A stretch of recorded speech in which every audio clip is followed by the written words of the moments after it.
And it could look like Steve Tyler on this side. Yeah, that's right. Through the it looks like everything's. It's pretty good. Musicians in bars having a cigarette. I mean, musicians in bars getting beer with Jerome Godboo and Colin. Hey, Jerome, how's it going, man? It's going well, thanks. Great. Yeah. So we're at the Dog for the Jam here today, and Jerome's been around for a little while. Why don't you tell us where your roots are here in Toronto? Well, I started in '86. That's the same year I found out later that the Toronto Blues Society started, and that was the only number I had in my little, back there before cell phones, we just had a little black date book. And so I had Toronto Blues Society, and they've been, supporting me, and like I played at the Hotel Isabella when they started out, and the manager from the Isabella, Joe Freed, decided he liked me in my band, which was called the Phantoms at the time. And he got us a gig at the Horseshoe, and then from there we were playing like the Diamond Club, which was called the Phoenix later. Yeah. So Phantoms was your first band? Yeah. Awesome, because that goes back. Yeah, '86, and I'm still doing what I did then, just writing original songs that are based on blues, rock and roll, zydeco, and funk. Yeah. And as we get older, it gets a little jazzier, but not really shoegaze and jazzy, more dance and energetic, but just the jazzy as far as the communication between the instruments goes. So yeah, it's feeling good. I'm having some good communication today with Earl and the band. And Earl's great. Yeah, great jam here. Yeah, he's a real listener too. And you had another jam, probably going to start it up again next spring at the Hard Rock. Yeah, with Greg Godovitz. Yeah, he might come down today. He's got another thing going on. He's helping revive the Mocambo, he just told me today. And so we'll be doing the Hard Rock and the Mocambo too. Oh, that's so, great. Yeah, that'll be a lot of fun. I like working with Greg. He's a great guy. He got me in the Ronnie Hawkins band. Oh, that's awesome. When did that happen? About 15 years ago, I believe. Can't remember the exact date, but I needed the job at the time, and he just gave me the boost. It's been like that my whole career. It's just like one thing ends, you don't know what you're going to do, and then something else just lands in your lap. Phone call. Man, and then you're back in action, So it never really stopped in the whole, almost 30 years now. So just keep playing. Tell me who else is in your band right now, the God Boogie band. Shawn Kellerman. Yeah. He's from Lucky Peterson's band. Yeah. Fantastic guitar player. And on baritone guitar, Eric Shenkman, the lead guitar player from the Spin Doctors, is playing lead, slide, and baritone guitar. And Gary Craig from Blackie and the Rodeo Kings. He played on Anne Murray's records, all the Bruce Coburn stuff. He plays with Tom Cochran. He's really dedicated to my band, and I'm very honored by that. Oh, that's great. He gives us a lot of ideas from his experience, recording.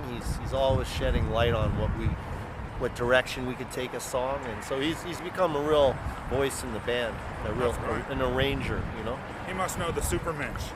Yeah. Just watched it. That's funny how, the manager for Alice Cooper, he's sitting around a pool with Jimi Hendrix and Janis Joplin, and then they mention Alice Cooper, so he checks out Alice, decides, I like this guy. Yeah.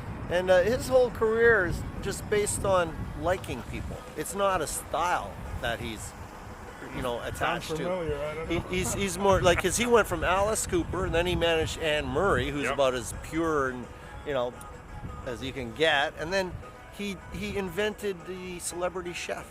He started going to restaurants, and then he realized these guys aren't making any money, so he made it so that they would make money. Is that Greg Godovitz right there? There he hey, is. buddy. Hey, Greg. Just don't show his license plate. Yeah, there's Greg from Goddo. License. Right on, he's here. Privacy. So there you go. You talk about someone, then they show shall up. appear. Yeah, that's great. Works like that, eh? First comes the thought, and the manifestation of those thoughts might take 20 years, but that's right. Or it might take two minutes. Yeah. That's the part we don't decide. But if you think thoughts, think love and peace, hey, it's gonna happen. That's funny. Well, we got some background noises and some wind. I hope this works out good. So tell me more about what's going on in the next little while. Well, the next thing's the Maple Blues Awards on Monday, and I'm up for Harmonica Player of the Year and up for a Cobalt Award, which is the cutting edge, pushing the blues like into new directions. Yeah. So we're up for those 2 awards this And year. you've won Harmonica of the Year, Harmonica Player of the Year. That was the International Blues Challenge that I won. So that was actually a bigger award that happened down in Memphis in 2014, and I came up on top, and that that led to a lot of festival work. You know, the Calgary Blues Fest and the Montreal Jazz Fest just did this summer, and we did Mount Tremblant Festival and Donnacona, a whole bunch of festivals. Just there's a heritage one in West Virginia that hired us, and all sorts of good things came out of that. And you're at Beaches Jazz all the time, too. Yeah, every year. Yeah. That's awesome. Yeah. Any more recordings coming out? Yeah, just finished one. We're just doing the mixing right now, and it's going to be out probably in April or May. Doing an interview. We had a bomber. Hey, Yes. Hey, Greg. Nice to see you. Hello there, pal. everybody. Yes, hello, Jerome. I was just saying how you got me in the Ronnie Hawkins band. Yes, so we're doing an interview. I'll walk out of your interview. No, you're in. come Stay on in. Stay in. It Stay can be in, a Greg. double. Hey, Kirby. Double. Come on. Good. Nice to I see you know again. set a bad example. I know. I just smoked in the camera too. That's okay. That's all right. It's all right. What are we talking about? We're talking about everything that Jerome does, and partly the God Boogie thing, and the jam that you got at the Hard Rock. Yeah, well, we've done a lot of stuff together since I've been back. Actually, Greg thought of the name God Boogie. That's a great name. You already had a song called that, though, Yeah, didn't you? yeah. Yeah, I didn't know that. Yeah. I submitted the name Inagado de Vida, and Yes. it didn't get selected. Actually, the best name I came up with the band last year, I didn't come up with it. Michael Dent, the punk rock guy, did. Michael Dunn. The Dick Clark, the Dick Clark Five was a four-piece band I had in Calgary. Yeah. And we get to gigs, and the guy go, "So where's the other guy?" And I go, "There is no other guy." He says, "Why? I hired the Dick Clark Five." I said, "It's a joke." This is Kirby Sewell, by the way. Well, we did an interview at Jazz this summer. Yeah, this is Beaches awesome. Jazz Fest. I'm back. I'm back for the Maple Blues Awards, man. I'll be with this guy. Yes, we're back. Back in TO. Notice how much I just went taller to they are than Duckworth's. me. I just went to Duckworth's Fish and Chips. It was the best fish and chips I've had in my life. Oh, yeah, Duckworth Yes, is it was awesome. Nice. I hope they sponsor our show. Okay, I guess, yeah. Well, Greg, we'll do another one later, okay? Okay. Let's wait till it's warm out. Yeah. It's nice to sounds get good. company, eh? Yeah. Well, I hope this works out. We're using a scarf as a windsock, so Yeah, I thought you were My Steven scarf. Tyler. When I the definitive line, of course. So, okay, well, let's revisit. This is great. Let's get back to the party. Okay. Nice talking to you. Yeah. Thanks. Musicians in bars getting beer. Jerome Godboo, thanks for being on. Right on. Thanks. Cheers.